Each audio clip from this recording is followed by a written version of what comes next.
つも予選1回戦負けで泳ぎが速い選手が必要なの。 And hey, maybe you should consider inviting Manatsu along and oh, never mind. 水着が破れた。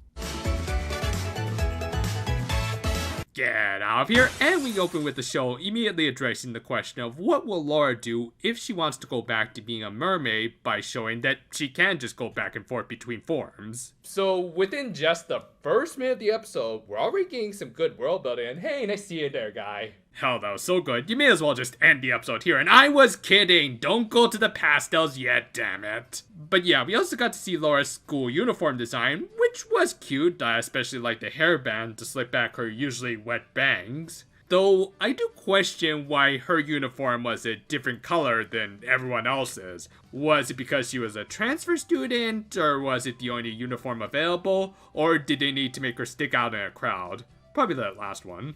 Anyway, no changes to the opening animation yet, in spite of the fact that we got a new ending right after Lemaire's introduction. But I guess those singles have to take priority, am I right? At the school, Yuriko made her return after a while, and like many of my commenters, I'm still holding out hope that she joins this team, if only so that we can have a proper surprise 6th Ranger. Plus, that's still a really good damn design that shouldn't go to waste. Anyway, she introduced the aforementioned transfer student, who went on to deliver a proper introduction, rather than spilling where she was actually from, and...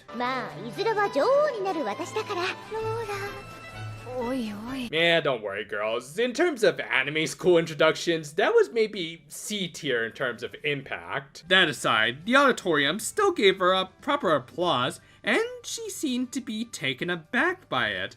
But that can't be the case for someone who acts so sure of herself, and therefore should feed off this sort of stuff, and not start to realize that she might be a little in over her head with her pursuits of becoming a queen. Yeah, this good little bit of characterization was then followed up by a very Murayama scene, with Laura excelling at anything involving water or the ocean, like photosynthesis, and expounding actual facts.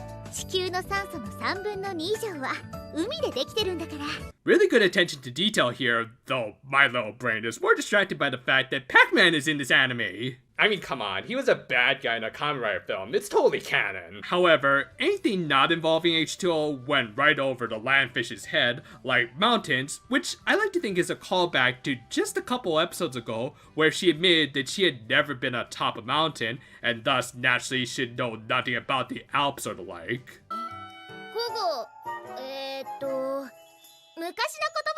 Yeah, I could never learn Latin either. She also couldn't take part in more cultured activities like tea ceremonies, though I think the school should be a little more accommodating. I mean, having sit Seizon myself, I can tell you it's not easy if you didn't grow up on it, and while they didn't know Laura was a mermaid, she did have a very Western name, so you'd think they'd at least give the poor girl a cushion. Meanwhile, at the lair of the witch, Butler recapped the current events and the aftermath it had on their master.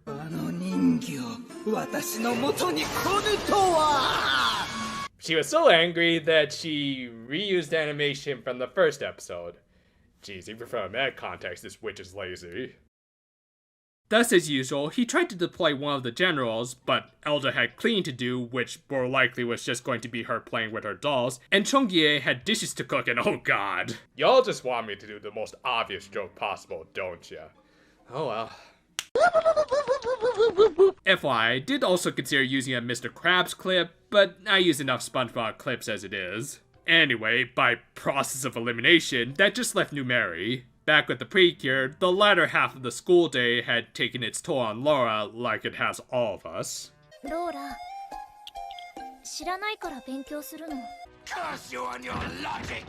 Manatsu, of course, tried to cheer her up by convincing her to join the Tropical Club, but before she could, the president of the swim club stopped by, having heard Laura's little queen speech, and mistook it for her wanting to be the queen of swimming. So she tried to get her to join, and does her voice sound familiar to anyone? And wait, Rin? Yeah, Laura, you might not want to get involved in either one of her brands of aquatics, not unless you want to raise the show's age rating. Also, Manatsu, weren't you her partner?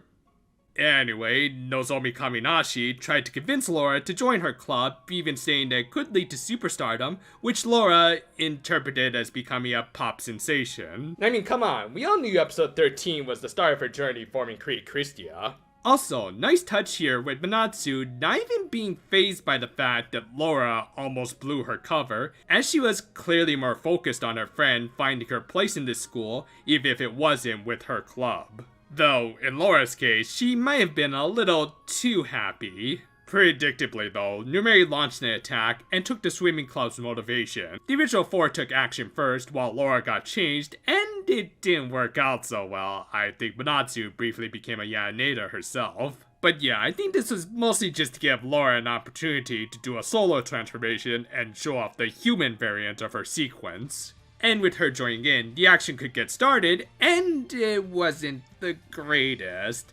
Granted, I appreciate that we were getting more than one kick this week, but in exchange, we got some really simplistic looking sequences that look like they could be done in a flipbook. It did pick up a little when the monster pulled a Sahakeel and was repelled by Sango's AT field. And in something, Galabit was a little unique. Manatsu used her finisher not to actually finish off the monster, as it has been established that they don't work on the Zen Zen variant, but instead just used it to weaken it so that Laura could do her thing. Also, yeah, my theory from last week about her not needing to weaken the Yaneda to take back the motivation was wrong, and they just did it there because I think they were running out of time. Speaking of which, this episode could have managed its time a little better, as after they defeated the monster and Laura went to her tryouts, they took the longest time with this stupid slow-mo sequence.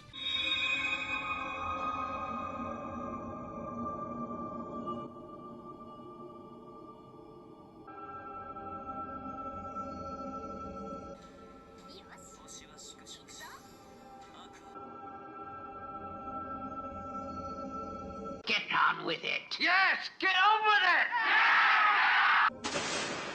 And of course, this led to the punchline of... What a surprise. I mean, conceptually, this wasn't a bad joke at all, but the execution with the needless milking of the sequence, which I timed took almost 30 seconds, really spoiled it like a bad Family Guy joke. Anyway, Laura was just as frustrated as me, though in her case, she was blaming her new appendages for her failure. She almost turned into a mermaid in front of the president, but of course was stopped. Yeah, don't worry, she's just having a little mental breakdown is all. Once again though, Manatsu showed off that she was always Laura's biggest supporter, pointing out that while it didn't all work out, she did have an overall successful first day, as it was very Tropica shine, which I guess translates into everything is an experience that should be appreciated, or at least that's how I interpret it. With that, the episode ended with this really nice sunset shot, and Laura officially joining the tropical club instead of the swimming club, as I doubt they're looking for any fish that can't swim. I guess if anyone was going to help Yoko Tani get the show's plot back on track, it would be Sal Murayama, which as always, he does a great job in short bursts like this. He pretty much covered all of the stuff that would happen to a literal fish out of water with Laura's first day at school within just one episode. This included the little details like what she would and wouldn't be knowledgeable of, and of course having her try out for an aquatic activity with predictable results. Thus, I was really able to enjoy this episode for the story and not so much the animation, though even the fight did at least have some interesting mechanics that kind of made up for its shortcomings. As has been the case for the past few weeks now, Laura has been the best part of these episodes, as even after becoming a champion of justice, she still has an ego bigger than the entire ocean, which did you know takes up 2/3 of the planet? Yeah, repeated facts aside, this scene did act as a good character and world-building moment, showing how a resident of the Grand Ocean, like Laura, would act amongst us humans in a very believable and logical way. This and little touches like Laura being in awe of the applause she got, or Banatsu quietly supporting her friend, was good stuff. My only real complaints with this one was the villain still being rather directionless, and the direction of the show itself being a little off. Sequences like the needless slow motion or these cuts to Kurun felt like they were just killing time instead of dedicated to more Laura development or at least some better action. Now again, this did have some interesting sequences, like the Cures using some strategy with the order of their finishers and techniques,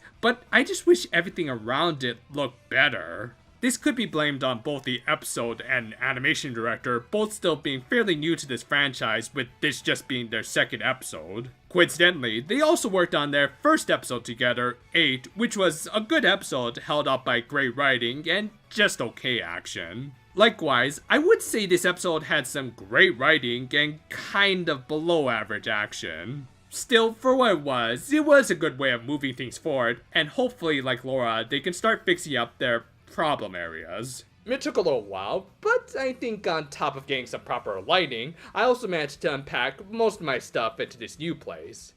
Granted, there's still a few anime figures I should probably unload, but that's the life of an otaku. Still, I've been able to get back to work on my Gold Princess reviews, so do look forward to something in the coming week. I think I might have had just a little bit too much fun with the last part of this video. Look forward to it, and until then though, for now my friends, and always remember to stretch before you do any strenuous activities, and you know what, I'm already got bored. I'm just gonna go into that green screen beach.